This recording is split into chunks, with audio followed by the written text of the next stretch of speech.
That's Beatles. Love the British Invasion. And they brought the blues back to our country. I love I'm a Man by the Yardbirds. I didn't even know who Muddy Waters was. Oh, so you're listening to a wide range of music, not just pop, but whatever's on top 40 or your sisters are tuning into or whatever. Yeah, the whole thing. All right. So yeah, but the Beatles and the British Invasion was big. Okay. You wanted to be Ringo, huh? Or maybe... And Dave Clark, from the Dave Clark Five, I certainly liked his power. Yes. But Ringo, yeah, I started to understand with Ringo the feel and the way the drummer could make the songs sort of sound. Yeah. I didn't quite get it at first, but it took a while. So yeah, I always appreciated Ringo. You were a little too young then for the likes of Cozy Cole. Actually, Topsy Part 1 and Part 2 are burned into my memory.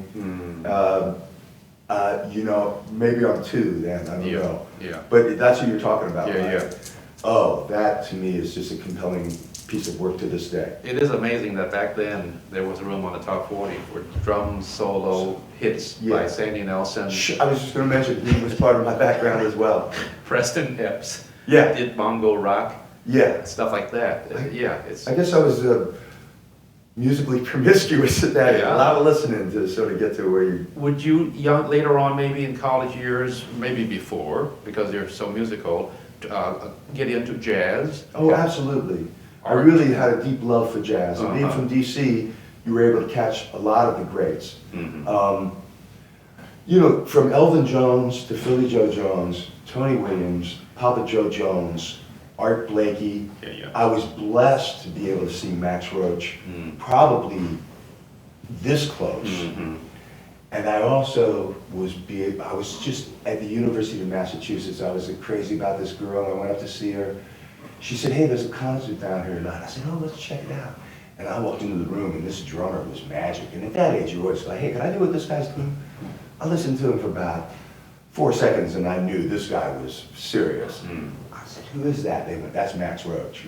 So I was able to be in a situation where I was totally surprised and overwhelmed by Max's musicality and to be able to see him up close. So the jazz guys were big, huge influence to me, but I like pop. I love ABBA. I love pop music. You know, 10cc, there's a side to me that likes that. Yeah, hey, it's okay. It's okay, but at the music school thing, you were kind of getting into that, and a little bit frowned upon, you know, that kind of thing. Did Massachusetts come before or after Miami? That was way before. That was just a girlfriend. I just went up there a couple times and happened to fall into hearing Max Roach. Yeah. No, that was University of Miami where I started in 1973. That's where you made a very solid musical connection too, with a kid named Bruce Hornsby. My brother Bruce, my dear brother. But also, we were fortunate enough to go down there and hear these other 2 guys who were guitarists, Steve Morris from the Dixie Dregs and Pat Metheny. Serious entrepreneurial, great musicians. And as I recall, one of the professors said to Steve Morris, what are you going to do with this band, the Dixie Dregs? And Steve, correct me if I'm wrong, this is how I recall it. We're going to write these songs, I'm going to get a band and rehearse them, we're going to go out and record them, and then we're going to go out and play gigs.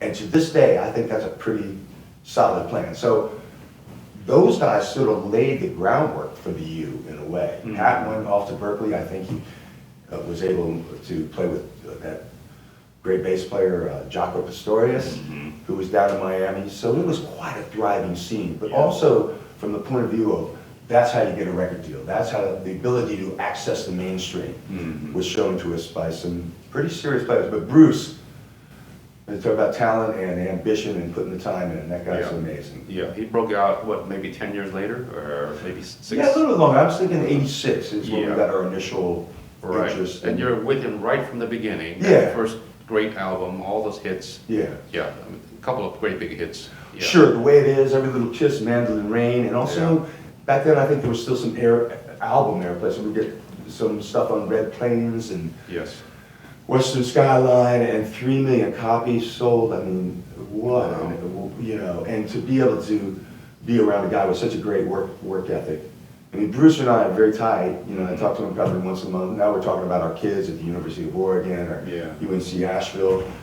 The families are tight, but boy, I have great memories of that. Was Bruce then the connection to you to the Dead family? Yes, absolutely. I was a casual Deadhead. I knew probably about two or three tunes. In DC, I think we heard Truckin', Casey Jones playing in the band, and Uncle John's. Mm-hmm. So I had just a, what would you call it, like just a little cursory basic knowledge enough to sort of know. One of my buddies one night says, hey, Grateful Dead's playing a free show at American U, let's go. Went down, heard it, 5-piece, pretty good, love their audience. Wow, I like that audience. But that Northeast thing, I was like, these people are cool. Yeah. They were, you know, it was a nice, peaceful, kind of cool scene. I liked it. So I ran into Bruce and his brother Bobby Hornsby, who was a great bass player, and they were like, no, the Dead is happening. I'm like, really? I don't know. And they said, no, trust us. And sure enough, I think we played Big Railroad Blues one night with Bobby Hornsby on bass. Mm-hmm. And I went, oh, I get it. I get where they're coming from. So it took me a while. But yeah, thanks to Bruce. Mm-hmm. And later he acknowledged, he said, it's great songwriting that they have. That's the thing that really attracted him. Uh-huh. And so, yeah, Bruce and Bobby, particularly Bobby Hornsby in bass in a way, because he kind of could do the Phil Lesh thing. Mm-hmm. He knew what it was about. So thanks to those guys, I became an unofficial Deadhead. Yeah, it is quite the phenomenon, and all the offshoots that you have been involved with, like the other ones, and Phil Lesh and Friends, and David Nelson is connected. He's part of the family. And that all, in a way, I guess, led you to Moonalice? Absolutely. Yeah. But it's kind of a funny story. I'm driving up from LA and I'm doing a gig with the legendary Mike Watt on bass and Nels Klein, okay, from Wilco. Mm-hmm. And I'm substituting for Stephen Perkin from Jane's Addiction. I'm dropping more names than you can imagine. Well, Steve is busy doing something. Maybe he's doing James. And we've got a trumpet player, Willie Walton. I'm driving up to the Red Devil Lounge. Hopefully they'll play for maybe 150, 200 people that night. But I know it's going to be a great gig. I called Barry up. Hey, Barry, I'm on my way up. What are you up to? He goes, we're looking at drummers from Moonalice. I said, can I come over?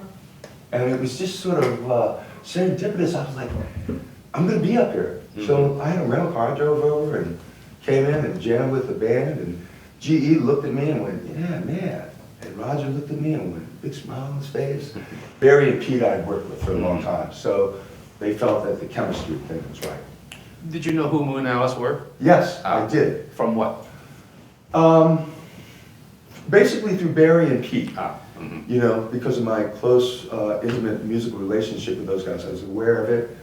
Roger had come up one night and talked to me, maybe at Great American Music Hall. Just a brief conversation, saying hi, introducing himself.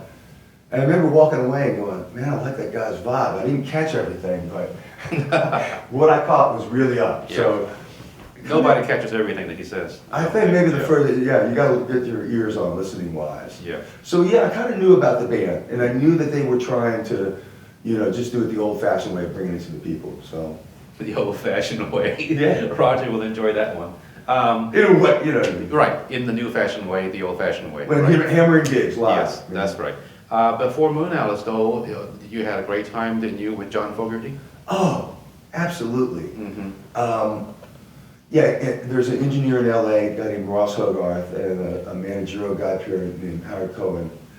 They kind of talked to John's camp. I got an audition. It was down in LA, and I think there were 5 guys there. They were pretty good. And I knew the drum tech pretty well, and I said, how's it going in there? And he said, crank up the snare and don't lay back. So I remember the first song, maybe John just looked up and said, hey, how's it going? What's your name? I said, John. And I just went, bang, we're in. I knew the songs down. I knew the lyrics. And John did an abbreviated ending because he'd already probably heard 5 drummers, and I caught it. Yeah, wow. And looked at him, and he said something like, wow. Mm-hmm. And I looked at him like, okay, I'm all right with that. Yeah. We had a great bass player and guitarist. Taras, I think, was playing bass. They played with Lucinda Williams and Pettibone on guitar. So, I mean, I had some seriously good players. Yeah. Wow. So that was my thing. John looked at me the whole time. I mean, he's auditioning the drummers. He's not playing with his back to you. Yeah, right. And he gave me a great compliment. He said, man, I would love to be able to play drums like that. I said, you can't, man. This is a lot of work. He goes, nope, I tried for 10 years. Can't do it. So he really appreciated the drum thing. If you could that is true, because, right, on his solo albums, he would play every instrument. Yeah, he was and finally he just acquiesced and went, Okay. Yeah, I can I'm hire gonna call somebody. Kenny Aronoff. And now it's called John Molo. Yeah. Okay. No, Now, with Moonalice, you joined about pretty much the time that they began, huh? In '09? They started in '07, and you joined a couple of years later. Right. In Yeah. time for the album with T-Bone? No, that was right after that. Oh, okay. So Jimmy Sanchez was playing, and like I said, I just heard about they were auditioning some drummers, so Yeah. I just sort of slid in that way. I mean, it was really, I was almost like, you know how you can get some, why didn't they call me? Well, it didn't work out that way, but it worked out the right way. Yeah, sounds like it. You just said, a moment ago, you said that Roger is building Moonalice in the old-fashioned way of reaching out and, you know, earning an audience. But the fact is, it's a new-fashioned way. You know, It is, yeah. So the part for me is this, when I said the old-fashioned way, Bruce Hornsby and I went to hear Tool one night, the Gaslight Lounge in LA. We were at A&M working or something like that, and we had a break, and so he was working on a mix. And I said, oh, I know this, I've heard this band. And I played in this scene with bands like Pygmy Love Circus and Liquid Jesus and Tool. But I thought Tool was really happening. So we walked in to see Tool, and in front of about, let me see, I think there were 4 people, Bruce and I, 6, a couple waitresses and a bartender. Tool got up there and just was awesome. After the second tune, Hornsby leans over and he goes, these guys are gonna be huge. They are so good. Mm-hmm. So with Roger, I realized if it's in a club, if it's at the stadium, no matter what, we're televising this, and that's what's taking it into, or we're documenting this performance. That's the newfangled part of it. Yes. But the delivery system and the two system of really being able to play in front of a club, whether it's 10 or 8,000 or 10,000, hardly strictly, it's going to be a substantial audience to knock them out every time, because regardless, somebody's going to be listening to Moonalice, and so it's elevated the game in that way. Yeah. But when I said the old-fashioned way of like slugging it out and playing places, Sure. yeah, that's sort of what I meant. That Right. it has to be really played well every night. Sure.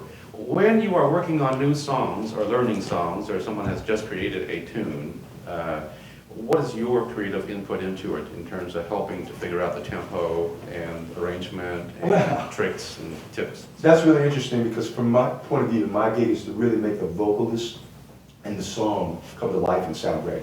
So I like to listen to the song a couple times. First of all, just get the overall feel, and then kind of what the lyric is, and maybe even ask the lyricist, pick the strongest lyric in the tune. Say, I like this. How's this relate? Am I barking up the right tree with what this song's supposed to be about, the emotion of it? Try to get a tempo where you listen to the singer-songwriter play it a couple times, and maybe even sneak in a little metronome marking if you need to with your handheld device, or lock it in here where they're comfortable and where they're really singing it well. Yeah. So that when you get up at the band, you have an idea. Now the feel thing, you know, I'm subservient in that way. I want them to feel good, so I'll give them a couple different looks. Okay.